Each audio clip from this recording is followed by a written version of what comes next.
Amen. Ndibulise kwi-clergy spouse umama Mabandla noTata A egameni likaYesu. Amen. Ndibulise ngolaa hlobo amagosa ebesele ebulise ngawo egameni lenkosi uYesu. Amen.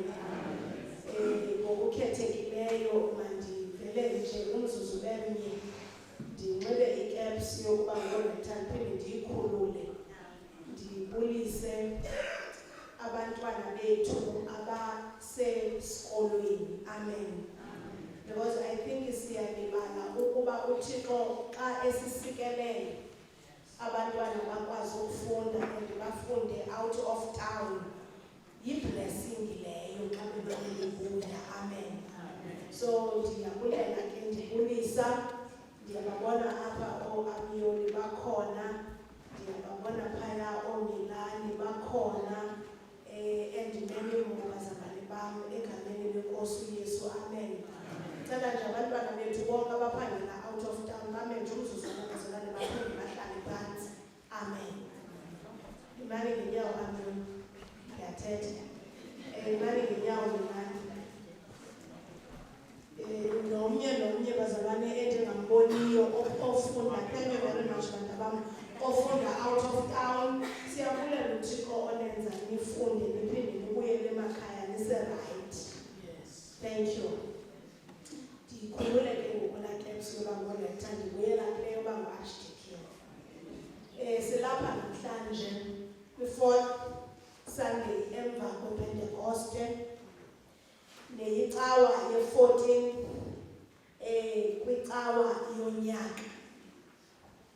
Zibalulekile lezi zinto ngazibona ngathi azibalulekanga. 4th Sunday after Pentecost and 14th Sunday of the year. Uyawubala ke ukuba ngokwekhalenda yamatshetshi sishiyekelwe zi-Sundays ezingaphi uphela unyaka. Amen. Owehlabathi unyaka uphela ngo-31st kaDisemba, kodwa owethu unyaka uphela xa kuphela ikhalenda. So ndikunika homework yoba uhambe uyokhangela ukuba iphela nini na ikhalenda yonyaka. Ithi i-collect yanamhlanje ithetha ngokucenga uThixo ukuba enze into entsha. Okwesibini, i-collect yanamhlanje ikwathetha ngentoba sele eyenza uThixo lento intsha asenze i-transformation of healing ebantwini bakhe ukuze sibe zizixhobo zamandla okwenza utshintsho okanye amandla otshintsho. Ukuba bendilapha kule veki iphelileyo ndiba ndiyacaphula, kodwa ngenxa yentoba bendingekho lapha kule veki iphelileyo. Amen. Uyabona ke mose xa uzizinto ezimbini endaweni uba tempted. Kodwa xa bendimamele apha umfundiso beshumayela kwiveki ephelileyo uye wathetha ngokuba yintoni le wena ngaphakathi kwakho uyityalayo. Wasishiya nombuzo wanishiya bengekho ngane. Washiya abantu nombuzo ukuba mabahambe bayophicotha wona iveki yonke. Ndifuna ukuqhubekeka apho umfundisi obemi kule ndawo kwiveki ephelileyo ebeshiye khona, kodwa ndingazi kuphendula umbuzo ebewubuze abantu kule ndawo. Kodwa yangathi iyafitha kuba namhlanje umxholo wethu ungokuthunywa. Ndithe xa ndirhalela ukuzitshintsha izifundo ndiye kwizifundo ezi xa kumiliselwa ibhunga letyalike okanye abantu abathunywayo ekerikeni, ndathi akukho sidingo saloo nto kuba izifundo zanamhlanje they do cover abantu abathunywayo njengaba bazokuthunywa namhlanje bengamagosa bezi-parish council members kweli bandla. Kule vangeli ke bazalwane bam ngokuvakaliswa kuLuka ongcwele chapter 10 ibalisa kwaye ivakalisa 7. Kuba ekuthunyweni ubuyasifunda esisibhalo siyakuchazela into yoba xa usiya naso phaa phambili bathunywe bebaninzi abantu bekhutshwa ngababini kodwa xa bebuya ababuya besaphelele kuba inde le ndlela. Abanye bahambe besiwa endleleni bekumnandi ngoku bephuma umfundisi bethunywa because they did not know what to expect. Kodwa apha endleleni zabaninzi izinto futhi kwalibaleka nento uYesu uthe ningaphathi into. Amen. Ngoba xa ifikile indlala isisu sifuna ukutya. And therefore ukuba kuthiwe ungaphathi into you expect ukuba lo muntu ebethe sukuphatha nto athi provide. So xa engaprovide ngeli xesha wena ufuna ngalo eprovide ngexesha yena abona kufaneleke ngalo ungajike endleleni. Uthi uverse 16 lowo univayo nina uva mna. Adlule lo verse 16 athi nalowo unigibayo ugiba mna. Lowo ke ugiba mna ugiba lowo wandithumayo. Apha uYesu uqokelela abantu abangama-70 ukulungiselela indawo awayeza kuya kuyo kuba siyamazi uYesu wayefana nonontente egxumeka intente kule ndawo atyala umsebenzi kaThixo ashiye abheke kwenye indawo. So njengoba elungiselela nje indawo aza kuya kuzo qokelela abafundi abahambise ngababini. Xa sijongile apha abadisipile aba akazange abakhethe begqibelele. Oqala malungu ebhungetlalike alapha kule parish kaYohane noTshato Ongcwele ndizowuthi kuNuthixo akanyuli bantu bagqibeleleyo. Okwesibini uYesu aba bantu akazange abakhethe kuba bezi experts zomsebenzi. Okwesithathu bambi babengenayo nemfundo ebhekephi kuba uYesu wayengajongi ezo zinto kodwa wayejonga laa nto ibhalwe kwiculo lamatshetshi athi izitya zomdongwe neento ezingento uziphathisa indyebo yakhe. Into eyabakhuthazayo ke aba bantu bangabadisipile bakaYesu for lo msebenzi wokuthunywa kukuzaliswa ngamandla omoya oyingcwele. Kubantu abazawungeniswa namhlanje bemiswa apha phambi kweli bandla anidingi enye into engenye kwezi zixhobo zikhoyo zininzi kodwa kuqala you need the Holy Spirit so that akwazi ukuthi kuwe iyiyo lena ayiyiyo lena. Okwesibini kuba lula ukuba wenzeke lo msebenzi when you are filled with the Holy Spirit. Kuba wenza ukwazi ukufikelela kubo bonke abantu bakaThixo kungakhethwanga bala lamntu. Kubalulekile ke ukunikezela ngamandla akho onke. Bakuxelela abantu bebekhokela before kweli bandla abangamagosa nabazi-parish council members ukuba kuyasetyenzwa ngamandla akho onke enkonzweni kaThixo. So ndizowuthi namhlanje kubalulekile ukunikezela ngamandla akho onke ngexesha lakho lonke ngeli xesha uthunyiwe kulo msebenzi wokuzalisekiswa kwelizwi likaThixo. Kodwa kubalulekile kunjalo ukunikezela ngamandla akho onke nexesha lakho lonke. What is more important kukwambathiswa bubulumko ukuze ube ne-clear vision yale nto uThixo afuna uyenze. Amen. Ungabi ndiza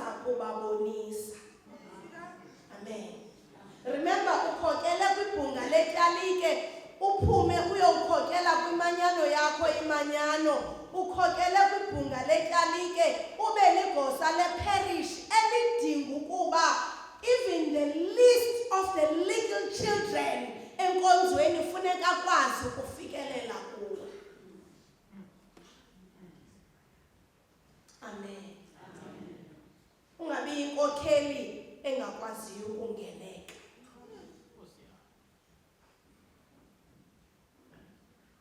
So senditshilo ndathi kubalulekile rhamente kaKristu ukuba siwanikeze onke amandla. Kubalulekile ukuba ube ne-sleepless nights ngoba ufuna ukuba ibandla liqhubeke libheke phambili njengakule nto uYesu ayitshoyo kubafundi bakhe ukuba ndiyanithuma kwimizana ngemizana udade apho nifike namkeleka khona nithi uxolo lwenkosi malube kule ndlu nabantu abahlala kuyo.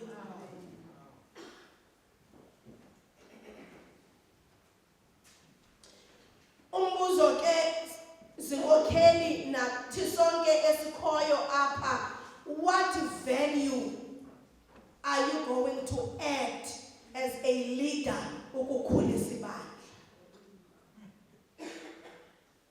Ingabe ungena ekukhokeleni ngoba ubanjwe ngesikhanti okanye ungena kuba usithi alright ke Nkosi nokuba bendingene ndibanjwe ngesikhanti kufuneka ibe khona ivalue endiyi-edayo so that nam ngenye imini xa kukhokela abanye abantu ndinikeza ibaton ndithi okungenani uThixo wake wandinceda ngenye imini and I added value ebandleni lakhe.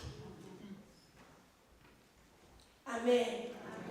Ungabi inkokheli yokushushubeza izitulo nokukorekisha abanye abantu kodwa you do not add value. Nayisithi ke ngoko kubo ukuvuna kuninzi.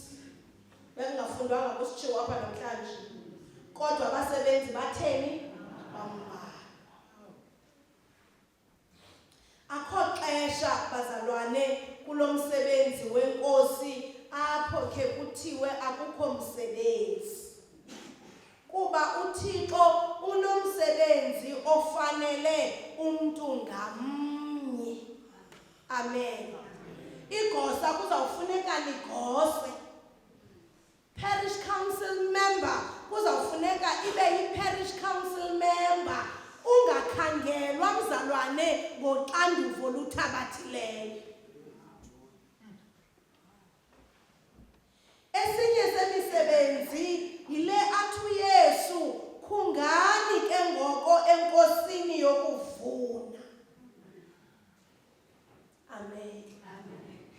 Ithi ukhozo lwengqolowa ukuba aluthanga lufakwe luphoswe emhlabeni lufe alinakho ukuntshula luvelise isiqhamo. Engapho bazalwane eyona nto sidinga ukuyenza kukuba sikhunge ke ngoko enkosini yokuvuna, meaning makungenziwa nje umsebenzi kodwa thandazelani abantu abenza umsebenzi uzithandazele nawe. Amen. Kuthiwa must follow your leader andithi. So bakhona ababakhokelayo, bakhona aba balandelayo, and therefore aba bakhokelayo bamelwe ukuthandazela aba babakhokelayo. Ze aba bakhokelwayo bathandazela inkokheli. Ngokwenza njalo bazalwane akunawuba khona i-red bands ebandleni likaThixo.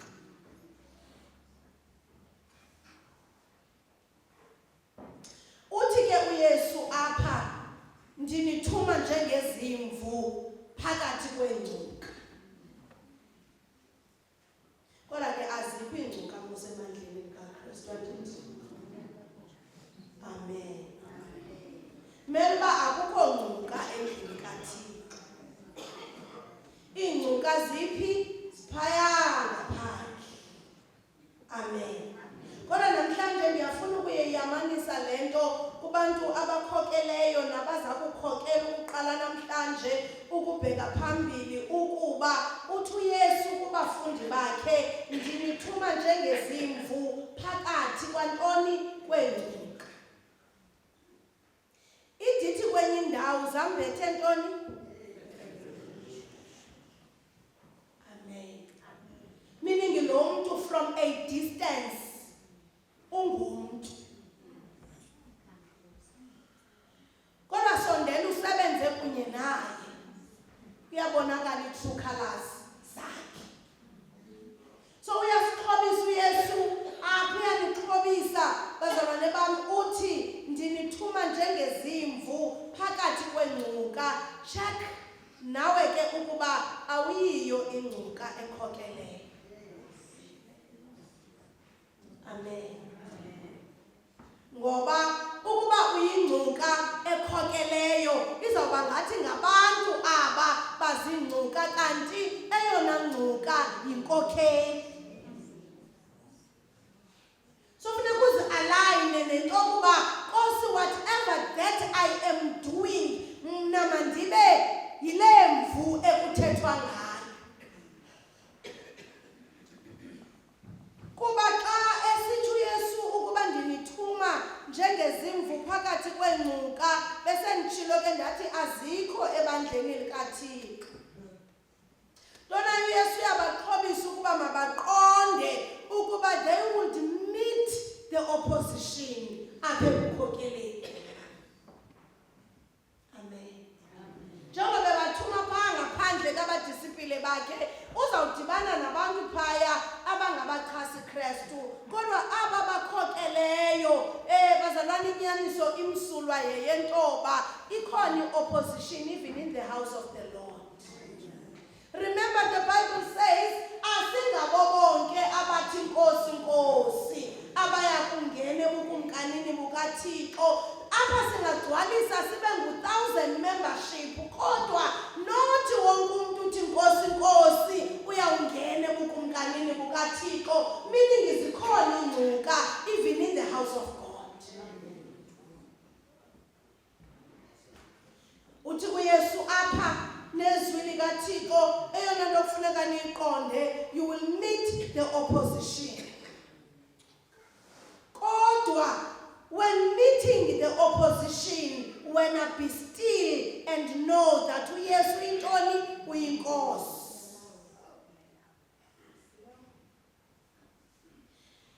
Face your enemies, not with aggression. Amen.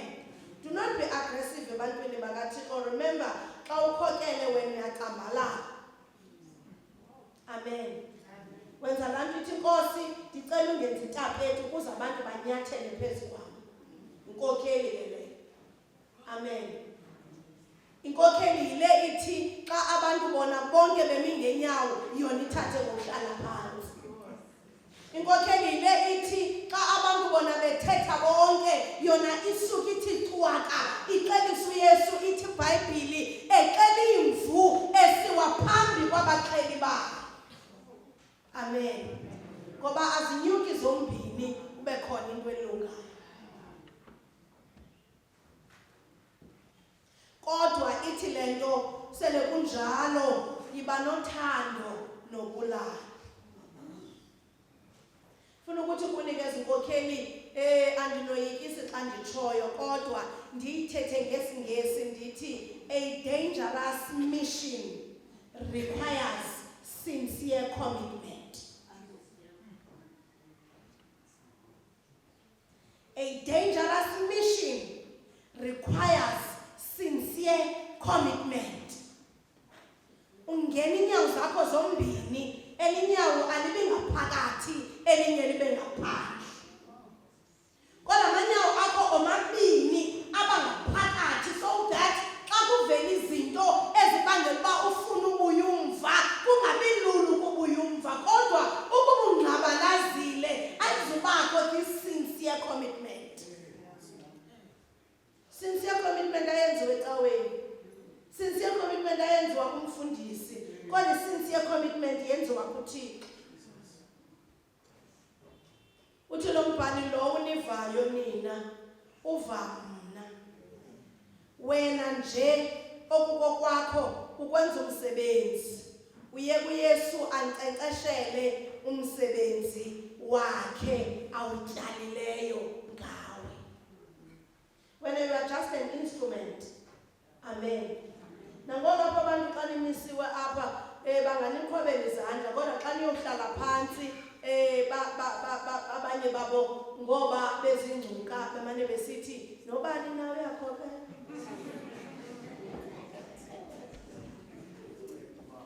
Kodwa ndiyafuna ukuthi kuni do not worry ngabo bantu abangakwamkeliyo, kuba xa bengamkeli wena abamkeli inkosi uYesu.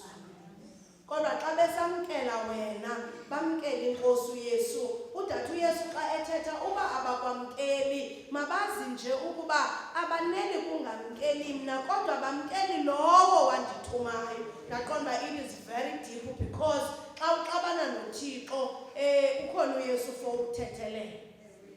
Kodwa xa uvela uxabane ne-Trinitarian God yonke ubani ozawuma? So le ndaba bazalwane abakhokeleyo ayikho ngawe. Amen. Do not personalize things. Amen. Mayingabi personal.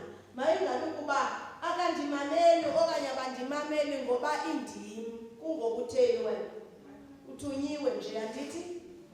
So sizise abantu namhlanje abaza kuthunywa yinkosi uYesu. Okokugqibela ke ndiyafuna ukudlula kwinto ethi uthi uYesu thabathani ijogwe yam kuba ilula nomthwalo wam ulula.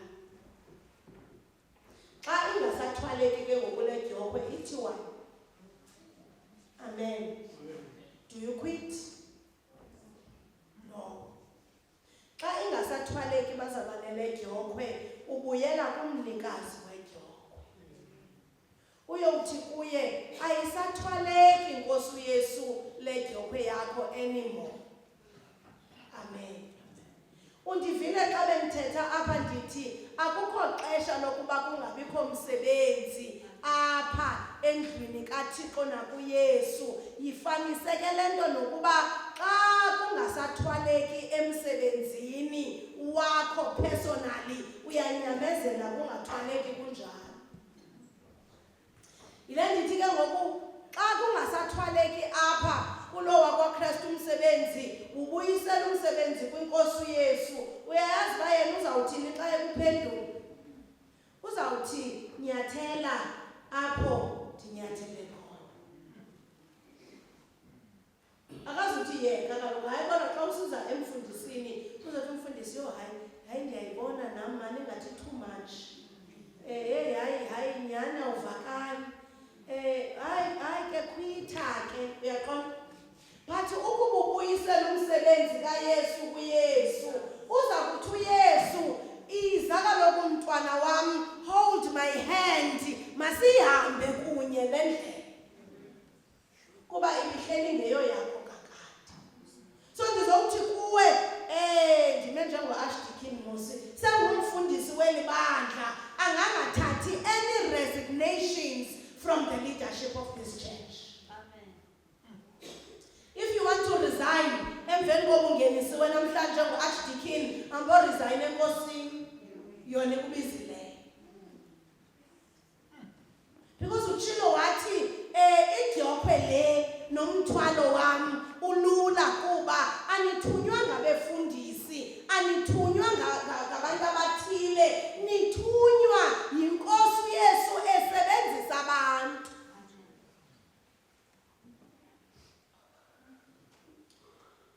Ithi ke iculo lasechurch phambi koba singene kuni bazalwane ningeniswe. Aphilanga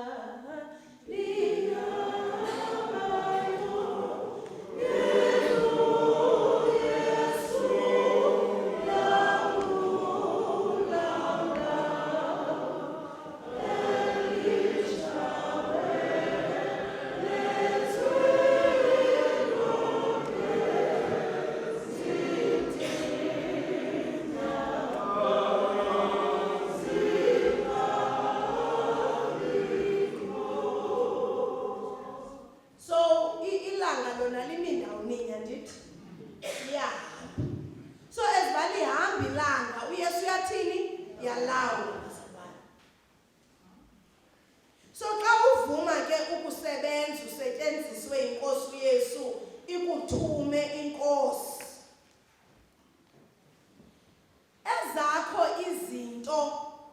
ezikuxakileyo iba yiyo ethi take care of zona.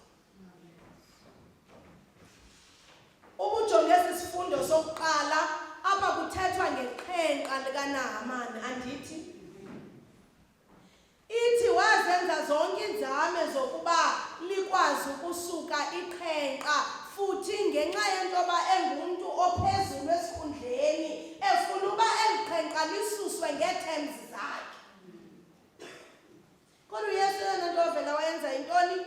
uThixo wathi ndizawuthumela lowa benimthindile ulikhobokazana ukuze i-healing yakho ize ngaye. Uyabona ke wena mntu okhokeleyo, xa ufikeleleka nakulowa umncinanani umntwana, you are paving the way for your blessings, kuba intsikelelo yakho ingathi kanti lele kulo mntwana uyiseva.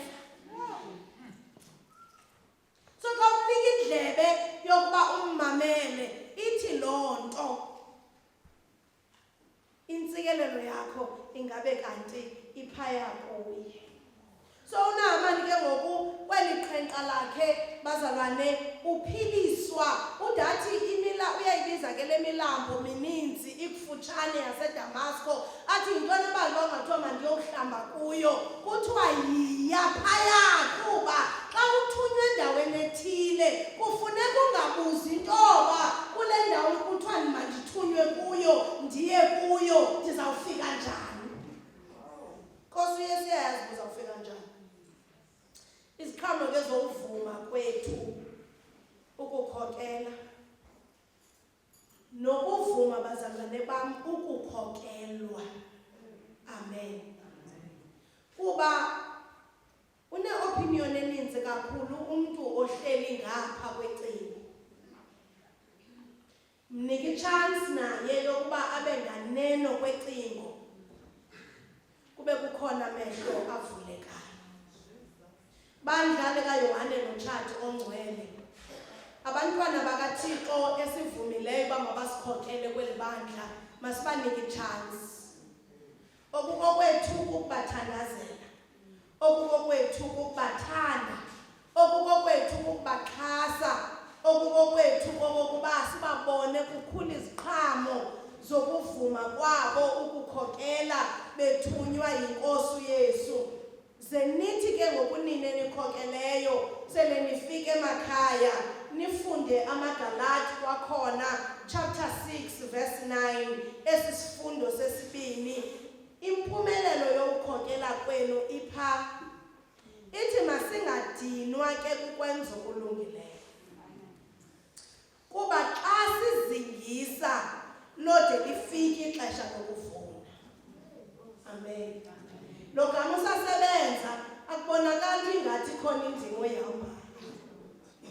Kodwa namhlanje ndifuna ukuthi kuni masingadinwa ke ukwenza okulungileyo, kuba xa sizingisa lode lifike ixesha lokuvuna. Nguverse 9 lo.